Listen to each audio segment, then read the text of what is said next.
ಶ್ರೀರಾಮ ರಾಮ ರಾಮೇತಿ ರಮೇ ರಾಮೇ ಮನೋರಮೆ ಸಹಸ್ರನಾಮ ತತ್ತುಲ್ಯಂ ರಾಮನಾಮವರಾನನೆ. ಓಂ ಅಗಸ್ತ್ಯರಾಯ ನಮಃ. ಎಲ್ಲರಿಗೂ ನಮಸ್ಕಾರ.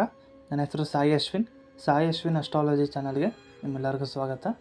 ಇವತ್ತಿನ ವಿಡಿಯೋದಲ್ಲಿ 2024 ರಾಶಿ ಫಲ ನೋಡ್ತಾ ಬರೋಣ. ಹಾಗೆ ಚಾನಲ್ನ ಸಬ್ಸ್ಕ್ರೈಬ್ ಮಾಡಿ, ಶೇರ್ ಮಾಡಿ, ಹಾಗೆ ಸಪೋರ್ಟ್ ಮಾಡಿ. 2024 ರಾಶಿ ಭವಿಷ್ಯ. ಮೀನರಾಶಿಯವರಿಗೆ ಮೀನರಾಶಿಯವರ ಗ್ರಹಗತಿಗಳು ನೋಡ್ತಾ ಬರೋಣ. ಮೀನರಾಶಿಯವರಿಗೆ 12ನೇ ಮನೆಯಲ್ಲಿ ಶನಿ, ಮೀನರಾಶಿಯಲ್ಲಿ ರಾಹು ಇದ್ದಾರೆ. 7ನೇ ಮನೆಯಲ್ಲಿ ಕೇತು, ಕನ್ಯಾ ರಾಶಿಯಲ್ಲಿ ಕೇತು ಇದ್ದಾರೆ.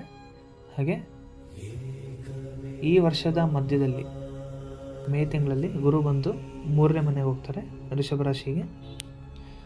ಮೀನರಾಶಿಯವರಿಗೆ 3ನೇ ಮನೆ ಗುರು ಹೋದಾಗ ನಿಮ್ಮ ಕಾರ್ಯಗಳು ಯಾವ್ದು ಪೆಂಡಿಂಗ್ ಆಗಿತ್ತೋ ಅದೆಲ್ಲ ಬೇಗ ನಡೆಯುತ್ತೆ.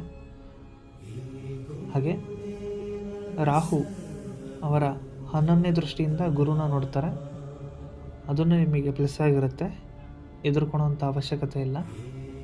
12ನೇ ಮನೆಯಲ್ಲಿ ಶನಿ ಇದ್ದಾಗ ನಿಮಗೆ ಸ್ವಲ್ಪ ಖರ್ಚುಗಳು ಜಾಸ್ತಿ ಆಗುತ್ತೆ. ಶುಭ ಖರ್ಚುಗಳು ತುಂಬ ಇರುತ್ತೆ ಮೀನರಾಶಿಯವರಿಗೆ. ಯಾಕಂದರೆ 12ನೇ ಮನೆ ಅನ್ನೋದು ಹೆಚ್ಚು ಖರ್ಚಾಗುವಂಥ ಸ್ಥಾನ. ನಿಮ್ಮ ಮನೆಯಲ್ಲಿ ಶುಭ ಕಾರ್ಯಗಳು ನಡೆಯುತ್ತೆ. ಸಾಡೆ ಶುರು ಆಗೋದ್ರಿಂದ ಯಾರು ಎದುರ್ಕೊಳ್ಳೋಂಥ ಅವಶ್ಯಕತೆ ಇಲ್ಲ. ಯಾರೆಲ್ಲ ಯಂಗ್ಸ್ಟರ್ಸ್ ಇದ್ದೀರಾ, ನಿಮಗೆ ಕೆಲಸ ಆಗಿದ ತಕ್ಷಣವೇ ಜಾಬ್ ಸಿಗುತ್ತೆ. ಶನಿಯವರ 7ನೇ ದೃಷ್ಟಿಯಿಂದ 6ನೇ ಮನೆ ನೋಡೋದ್ರಿಂದ ಬೇಗ ಎಲ್ಲರಿಗೂ ಜಾಬ್ ಸಿಗುತ್ತೆ. ಎಲ್ಲ ಮೀನರಾಶಿಯಲ್ಲಿರುವ ಎಲ್ಲ ಯಂಗ್ಸ್ಟರ್ಸಿಗೆ ನೀವು ಡಿಗ್ರಿ ಮುಗಿಸಿದ ತಕ್ಷಣವೂ ಜಾಬ್ ಸಿಗುತ್ತೆ.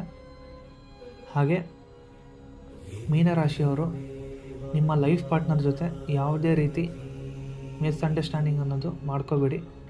7th ಹೌಸಲ್ಲಿ ಕೇತು ಇದ್ದಾಗ ನಿಮಗೆ ನಿಮ್ಮ ವೈಫಿಗೆ ಏನಾದ್ರು ಒಂದು ಕ್ಲಾಶ್ ಬರುತ್ತೆ.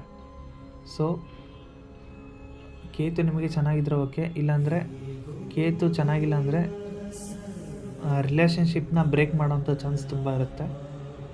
ಹಾಗೆ ಯಾರೆಲ್ಲ ಪಾರ್ಟ್ನರ್ಶಿಪ್ ಬಿಸ್ನೆಸ್ ಮಾಡಬೇಕಂತ ಅಂದ್ಕೊಂಡಿದ್ದೀರಾ ಮಾಡಿ. ಆದರೆ ನಿಮ್ಮ ಪಾರ್ಟ್ನರ್, ಯಾರು ಬಿಸ್ನೆಸ್ ಪಾರ್ಟ್ನರ್ ಇದ್ದಾರೋ ಅವ್ರದ್ದು ಜಾತಕ ಚೆಕ್ ಮಾಡಿಸ್ಕೊಂಡು ನಿಮಗೂ ಅವ್ರಿಗೂ ಗ್ರಹಗತಿಗಳು ಚೆನ್ನಾಗಿದ್ದರೆ ಮಾತ್ರ ನೀವು ಬಿಸ್ನೆಸ್ ಮಾಡ್ಬೋದು. ಹಾಗೆ ಮ್ಯಾರೇಜ್ ಆದ್ರೂ ಕೆಲವರಿಗೆಲ್ಲ ಬೇಗ ಮ್ಯಾರೇಜ್ ಆಗುತ್ತೆ. ಕೇತು ದೋಸೆ ಬರಬಾರ್ದು, ಕೇತು ದೋಸೆ ಬಂದು ಮ್ಯಾರೇಜ್ ಆಗಬಾರ್ದು. ಯಾಕಂದರೆ 7th ಹೌಸಲ್ಲಿ ಕೇತು ಇದ್ದು ಮದುವೆ ಆದರೆ ಅದು ನಿಮಗೆ ಮುಂದೆ ತೊಂದರೆ ಆಗುತ್ತೆ. ಆ ರಿಲೇಷನ್ಶಿಪ್ ಬ್ರೇಕ್ ಆಗುವಂಥ ಚಾನ್ಸಸ್ ಇರುತ್ತೆ. ನೋಡಿ ಮದುವೆ ಆಗಿ.